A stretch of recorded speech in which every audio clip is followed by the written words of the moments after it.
लोग रिकॉन्सिलेशन की बात करते हैं, हाँ। क्या है ई कॉमर्स में रिकॉन्सिलेशन क्या है? देखो, रिकंसिलेशन के लिए बहुत सारे यूट्यूब चैनल्स है जो रिकंसिलेशन करने के लिए बात बताते हैं कि मतलब कोई ऑर्डर है तो उसको आप बेचे तो उसके अगेंस्ट में आपको कितना सेटलमेंट मिला है, रिटर्न हुआ, रिफंड हुआ तो उसके कितने पैसे कट गए, या बिक गए तो उसके कितने पैसे आ गए।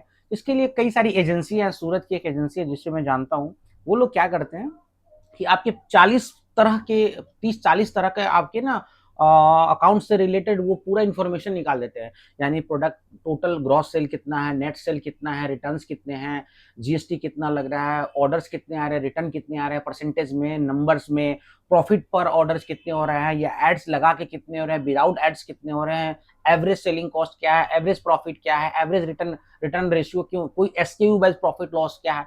ये सब चीज अगर आप नहीं करोगे तो डिटेल्स आपको नहीं पता चल पाएगा। चाहे आप खुद से कर लो, किसी एजेंसी से कोई जरूरत नहीं है, लेकिन शायद आप करोगे तो आपको थोड़ा दिक्कत आएगी। तो अगर कोई 500,000 रुपए महीने का लेके अगर ये काम कर देता है तो आप उससे करवा लो। डिटेल हर एसक्यू वही पता होना चाहिए। ओवरऑल ठीक है, प्रॉफिट बन रहा है, मान लो कि 15-10 एसक्यू है, आपको 10 एसक्यू में महीने का 1 लाख कमा रहे हो, लेकिन अगर 2 एसक्यू आपको लॉस कर रहा है तो उस 2 एसक्यू को क्लोज कर देने में ही भलाई है। तो आपको बेहतर होगा कि वो 7-8 एसक्यू जो प्रॉफिट बना रहा है हम उसी को स्केल करेंगे।